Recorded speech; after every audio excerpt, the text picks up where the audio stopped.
Why don't we have a second question and then we'll come back. Yeah. Well, mine was really a comment, so I should guess, and it followed up on you. Well, no, go ahead. Go ahead. Can I make a comment Sure, quickly? absolutely. Okay. You have a minute. Hello, Dave, I'm Carolyn Upton.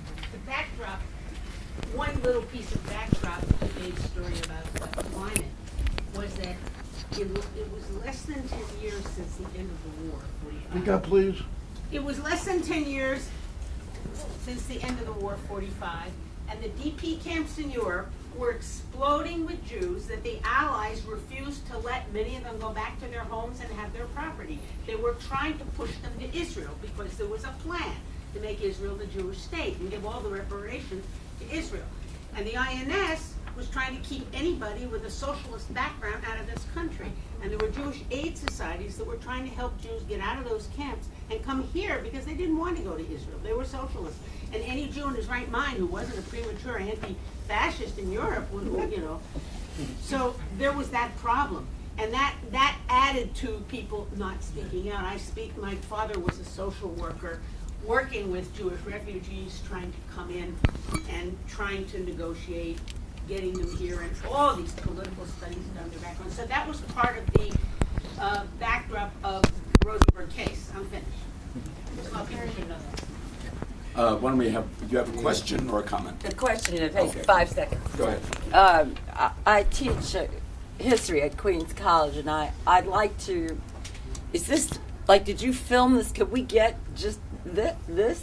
I need to like an hour to show to my class. I'd love to do it, and especially your speech. Is there going to be available? Contact the like a tape National or- Committee to reopen the Rosenberg case. to get a tape of Yes. this proceeding. We're producing it. What's the best? Well, I think we're not sure yet, but This is being filmed. Joe, I'll give for you, I'll do it. We're working on it. There's, Okay. check the brochure, there's contact information. Okay. okay. Why don't we have an answer to the question? Maria, you about- want to answer Andy? I'm responding to the question about David Greenglass. The questioner wanted to know whether whether our current belief is whether Greenglass gave information from Los Alamos. Greenglass was a machinist. He had never been to college. He was working in a machine lab, tooling materials to go into the explosive part of the bomb. And I believe that he did give that information. And there's a book by Walter that's coming out in September. It's a kind of an incredible thing. In 2010, there are 3 books that are going to be coming out by various people who have defense of the Rosenbergs on their minds. And Walter's book deals a lot with the Greenglasses, who we now know were not poor schnooks who were, young people and just went along with what David's older sister and her husband wanted them to do, but were actually themselves very committed communists. So, does that answer the question? The gold green glass meeting. Oh, and the gold green glass meeting, yes, I do believe that took place. However, the thing is that, you can have a trial where you're convicting people, and so your basic thing is true. I mean, the gold green glass meeting did take place, and Greenglass did turn over whatever minor information he might have to Harry Gold, who then passed it to Russians.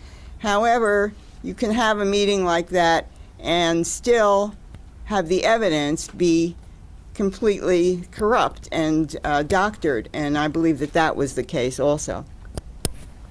You want to say something? Yeah, I want to just, because this kind of highlights, and one thing that we haven't really brought up, and there again, the National Committee to Reopen the Rosenberg case material here includes a discussion of, there's been some talk, David Allman's book, the first word is exoneration, the Rosenberg-Sobel case in the 21st century. Did I get that right? And the question is, how can you exonerate people who actually did something? And the question is, if they were killed for one thing and did something entirely different, then you can exonerate people, even though they might not be totally and completely pure. And I don't think this just applies to the Rosenberg case. I think this applies to our understanding of politics in general, and is a very important lesson for all of us to learn and abide by. 1, 2, 3. Yeah. I want to share a conversation that I had with Manny. I want to share a conversation that I had with Manny. Manny Block. My name is Block. He was my cousin.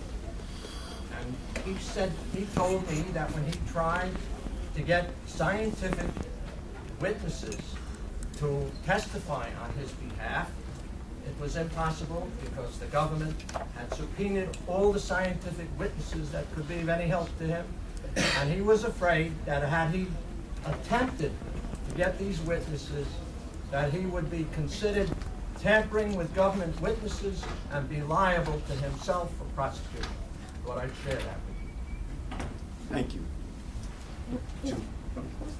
My name is Olga Bukina, and I was born and raised in the Soviet Union. And for me, it's an extremely interesting topic because it's where the United States and the Soviet Union behave exactly the same way.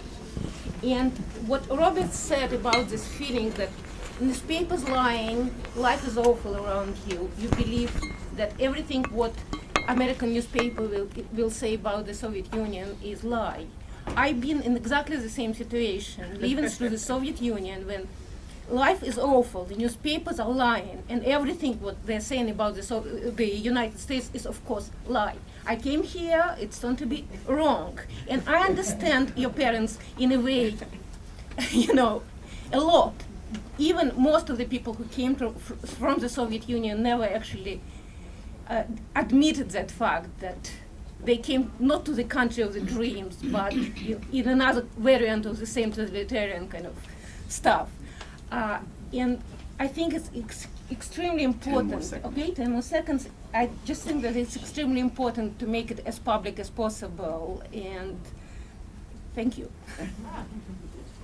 Yes.